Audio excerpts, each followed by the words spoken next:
എല്ലാവർക്കും നമസ്കാരം. +2 അക്കൗണ്ടൻസിലെ മൂന്നാമത്തെ ക്ലാസ്സിലേക്ക് എല്ലാവരെയും സ്വാഗതം ചെയ്യുന്നു.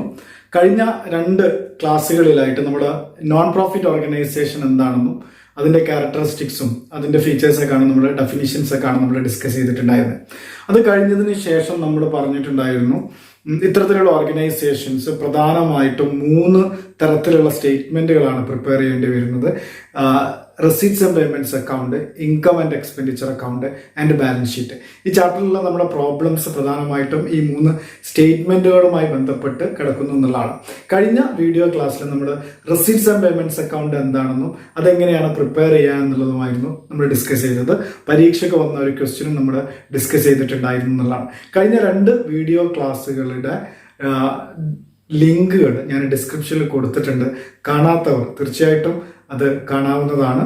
ഇന്ന് നമ്മൾ ഈ വീഡിയോയിലൂടെ പറയാൻ പോകുന്നത് എന്താണ് ഇൻകം ആൻഡ് എക്സ്പെൻഡിച്ചർ അക്കൗണ്ട് എന്നും അതെങ്ങനെയാണ് പ്രിപ്പയർ ചെയ്യുക എന്നുള്ളതുമാണ് ഡിസ്കസ് ചെയ്യുന്നത്. കഴിഞ്ഞ വീഡിയോ ക്ലാസ്സിൽ receipts and payments account explain ചെയ്യുന്ന സമയത്ത് പറഞ്ഞിട്ടുണ്ടായിരുന്നു നമ്മളൊരു എക്സാം ക്വസ്റ്റ്യൻ ആയിരുന്നു സോൾവ് ചെയ്തിട്ടുണ്ടായിരുന്നത്.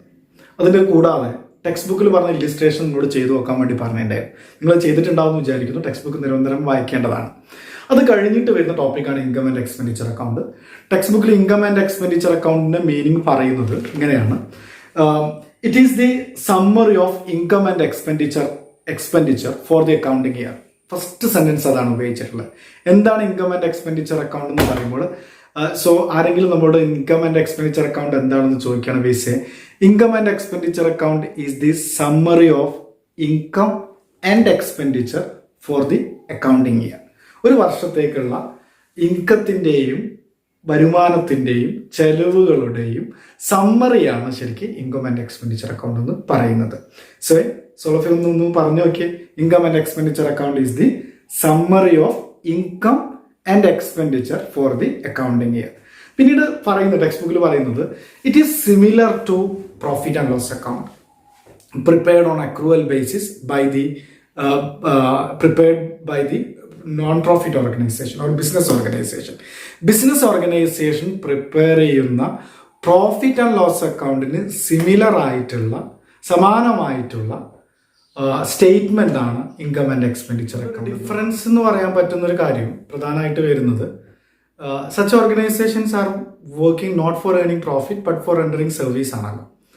അതുകൊണ്ട് അവരുടെ ഡിഫറൻസസിന് ഇൻകം ആൻഡ് എക്സ്പെൻഡിച്ചർ അക്കൗണ്ടിൽ ഉണ്ടാകുന്ന ഡിഫറൻസസിനെ നമ്മൾ പ്രോഫിറ്റ് ഓർ ലോസ് എന്നല്ല പറയാം. അതിന് പകരമായിട്ട് നമ്മൾ പറയുന്നത് സർപ്ലസ് ഓർ ഡെഫിസിറ്റ് എന്നാണ് ഉപയോഗിക്കുക. മറ്റൊരു വിശദമായിട്ട് നമ്മൾ തിയറി പറയുന്ന സമയത്ത് ഡിഫറൻസുകൾ പഠിക്കുന്നുണ്ട്. ഇപ്പോൾ ടെക്സ്റ്റ് ബുക്കിൽ ഇത് കഴിഞ്ഞിട്ട് മീനിങ് ഈ സബ്ജക്റ്റിനെ ഇൻട്രൊഡ്യൂസ് ചെയ്ത് കഴിഞ്ഞിട്ട് ഇൻകം ആൻഡ് എക്സ്പെൻഡിച്ചർ അക്കൗണ്ടിന്റെ മീനിങ് പറഞ്ഞു കഴിഞ്ഞതിന് ശേഷം അതിന്റെ സ്റ്റെപ്സ് ആണ് പറയുന്നത്. ഇനി നമുക്ക് എന്തൊക്കെയാണ് അതിന്റെ പ്രധാനപ്പെട്ട സ്റ്റെപ്പുകളെന്ന് പറയാം. The first step it says step number 1 ഇതാണ്: peruse the receipts and payments account. Follow the receipts and payments account thoroughly എന്നുള്ളതാണ്. ഇതാണ് ആദ്യത്തെ സ്റ്റെപ്പായിട്ട് പറയുന്നത്. നമ്മൾ റെസീറ്റ്സ് ആൻഡ് പേയ്മെന്റ്സ് അക്കൗണ്ടിനെ ബേസ് ചെയ്തിട്ടാണ് ഇൻകം ആൻഡ് എക്സ്പെൻഡിച്ചർ അക്കൗണ്ട് ഉണ്ടാക്കുന്നത്. സാധാരണ trading and profit and loss account നമ്മൾ എന്തിന്റെ ബേസ് ചെയ്തിട്ട് ഉണ്ടാക്കിയെന്ന് ഓർമ്മ ഉണ്ടാവും. ട്രയൽ ബാലൻസ് ബേസ് ചെയ്തിട്ടാണെങ്കിൽ ഇവിടെ നമ്മൾ ഇതിന്റെ income and expenditure account prepare ചെയ്യാൻ വേണ്ടി നമ്മൾ ക്വസ്റ്റ്യനിൽ ഉണ്ടാവുക റെസീറ്റ്സ് ആൻഡ് പേയ്മെന്റ്സ് അക്കൗണ്ട് ആയിരിക്കും. അല്ലെങ്കിൽ അത്ര ഓർഗനൈസേഷൻ റെസീറ്റ്സ് ആൻഡ് പേയ്മെന്റ്സ് അക്കൗണ്ടിൽ സമ്മറി ഉണ്ട്. ആ ഒരു വർഷത്തെ പിന്നെ ഇത്രയും ഓർഗനൈസേഷൻ നടത്തുന്നത് തന്നെ എന്തായിട്ടാണ് ക്രെഡിറ്റ് ട്രാൻസാക്ഷൻ ഇല്ലാത്തതുകൊണ്ട് ഓൾമോസ്റ്റ് എല്ലാ ട്രാൻസാക്ഷൻസും നമുക്ക് അതിൻ്റെ ഒരു സമ്മറി നമുക്ക് റെസീറ്റ്സ് ആൻഡ് പേയ്മെന്റ് അക്കൗണ്ടിൽ നിന്ന് കാണാൻ കഴിയുമെന്നുള്ളതാണ്. ഓക്കെ, അപ്പോൾ ഇതിൻ്റെ സ്റ്റെപ്പുകളൊക്കെ ടെക്സ്റ്റ് ബുക്കിൽ എക്സ്പ്ലെയിൻ ചെയ്യുന്നത് റെസീറ്റ്സ് ആൻഡ് പേയ്മെന്റ്സ് അക്കൗണ്ടിനെ ബേസ് ചെയ്തിട്ട് നമുക്ക് എങ്ങനെയാണ് income and expenditure account prepare ചെയ്യുന്ന സമയത്ത് ശ്രദ്ധിക്കേണ്ട കാര്യങ്ങളാണ് കാര്യത്തിൽ സ്റ്റെപ്പിലൂടെ പറയുന്നത്. ഇത് മാത്രം പരീക്ഷയ്ക്ക് ചോദിക്കാറുണ്ട്, സ്റ്റെപ്പ് മാത്രം എഴുതാൻ വേണ്ടി. അതുകൊണ്ടാണ് നമ്മൾ സ്റ്റെപ്പ് പ്രത്യേകം പഠിക്കണമെന്ന് പറയാനുള്ള കാരണം. സ്റ്റെപ്പ് നമ്പർ 2 പറയുന്നത് exclude the opening and closing balances of cash and bank in the receipts and payments account. Receipts and payments അക്കൗണ്ടിലെ ഓപ്പണിംഗ് ബാലൻസ് ഓഫ് ക്യാഷും ബാങ്കും അതേപോലെ അതിൻ്റെ ക്ലോസിംഗ് ബാലൻസും നമ്മൾ എടുക്കേണ്ടതില്ല. കാരണം അത് ഇൻകല്ല, അത് നമുക്ക് ബാലൻസ് ഷീറ്റ് പ്രിപ്പയർ ചെയ്യുന്ന സമയത്ത് ആവശ്യമുള്ള വസ്തുതകളാണ്. Okay, then the third stage exclude the capital received and capital payments as they are to be shown in the balance sheet. അതായത് നമ്മൾ തന്നിട്ടുള്ള റെസീറ്റ്സ് ആൻഡ് പേയ്മെൻറ്റ്സ് അക്കൗണ്ടിൽ ക്യാപിറ്റൽ റെസിപ്റ്റുകളും അതുപോലെ ക്യാപിറ്റൽ പേയ്മെൻറ്റ്സുകളും ഉണ്ടാവും. ഇത് രണ്ടും നമ്മൾ എക്സ്ക്ലൂഡ് ചെയ്യേണ്ടതുണ്ട് എന്നുള്ളതാണ്. നമ്മൾ പരിഗണിക്കേണ്ടത് റവന്യൂ റെസിപ്റ്റുകളും അതേപോലെ റവന്യൂ എക്സ്പെൻഡിച്ചേഴ്സിനെയാണ് നമ്മൾ പരിഗണിക്കേണ്ടതുള്ളൂ. അപ്പോൾ ഇത് അല്പം വിശദീകരണം ആവശ്യമുള്ള ഒരു പോയിൻ്റാണ്. അത് ഞാൻ ഈ സ്റ്റെപ്സ് പറഞ്ഞു കഴിഞ്ഞിട്ട് വിശദീകരിക്കുന്നതാണ്. ഇതിൻ്റെ എന്താണ് ക്യാപിറ്റൽ റെസിപ്റ്റ് അതേപോലെ ക്യാപിറ്റൽ പേയ്മെൻറ്റ് എന്താണെന്നൊക്കെ പറയാം. ഇപ്പോൾ നമുക്ക് സ്റ്റെപ്പ് അടുത്തതിലേക്ക് പോകാം. സ്റ്റെപ്പ് നമ്പർ 4 പറയുന്നത് consider the revenue receipts of the current year.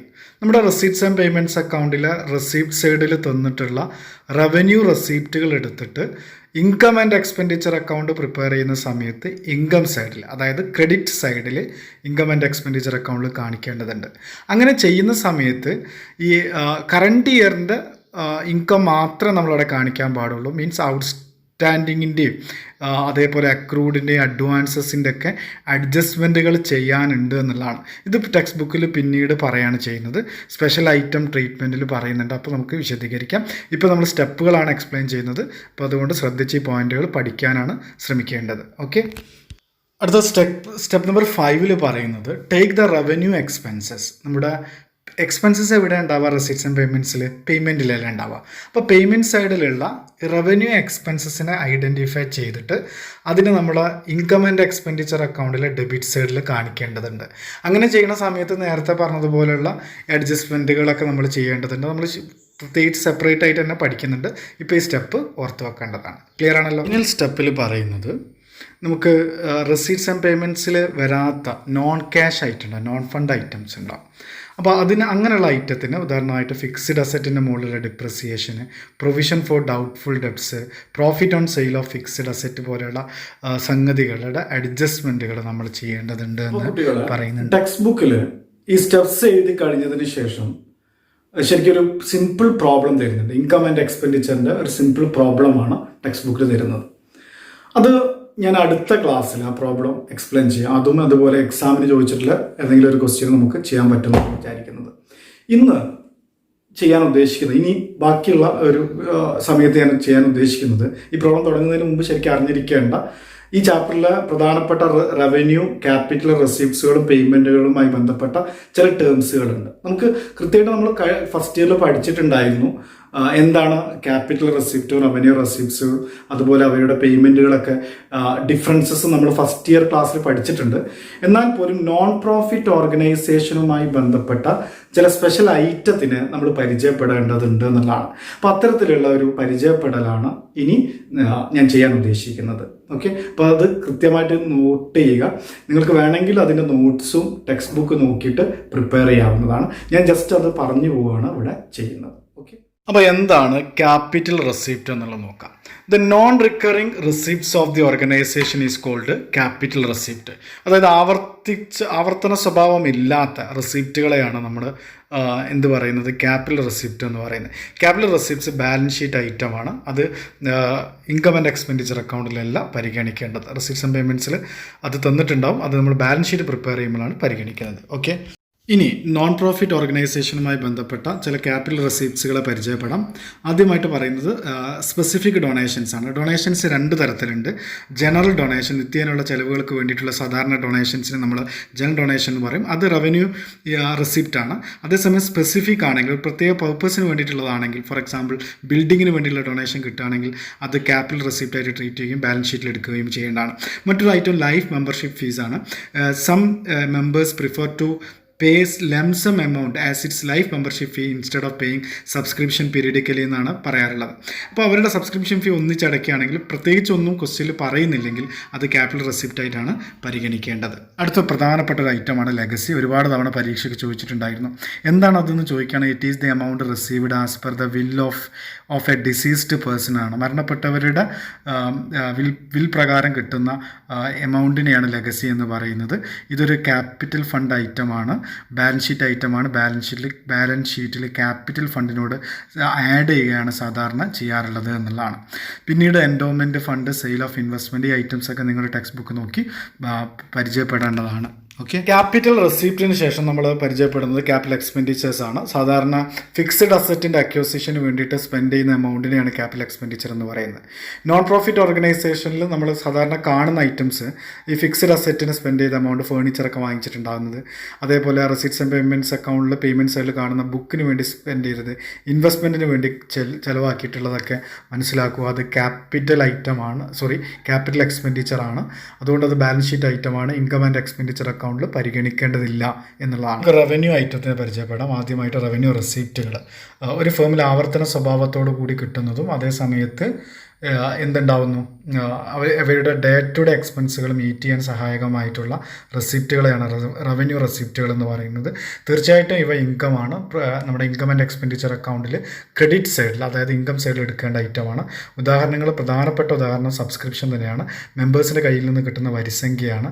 പിന്നെ interest on investment, sale of old newspaper, general ഡൊണേഷന്, ലോക്കർ റെൻറ്റ് പോലുള്ള ഒരുപാട് റവന്യൂ റെസിപ്റ്റുകളുണ്ട്. കൂടുതൽ വിവരങ്ങൾക്ക് വേണ്ടിയിട്ട് നിങ്ങൾ ടെക്സ്റ്റ് ബുക്ക് റെഫർ ചെയ്യേണ്ടതാണ്. ഇത് വളരെ പെട്ടെന്ന് നമുക്ക് റവന്യൂ പേയ്മെൻറ്റ്സുകൾ എന്തൊക്കെയാണെന്ന് നോക്കാം. ആവർത്തന സ്വഭാവമുള്ള റെഗുലർ ഇൻ്റർവെൽസിൽ കൊടുത്തുകൊണ്ടിരിക്കുന്ന പേയ്മെൻറ്റ്സിനാണ് റവന്യൂ പേയ്മെൻറ്റ്സ് എന്ന് പറയുന്നത്. ഇത് എക്സ്പെൻസുകളാണ്. ഇൻകം ആൻഡ് എക്സ്പെൻഡിച്ചർ അക്കൗണ്ടിൽ ഡെബിറ്റ് സൈഡിൽ കാണിക്കേണ്ടതാണ്. Salary, telephone expense, travelling expense, auditors fees, depreciation, ഇങ്ങനെയുള്ള ഒത്തിരി എക്സാമ്പിൾസ് നമുക്ക് കാണാൻ കഴിയുന്നതാണ്.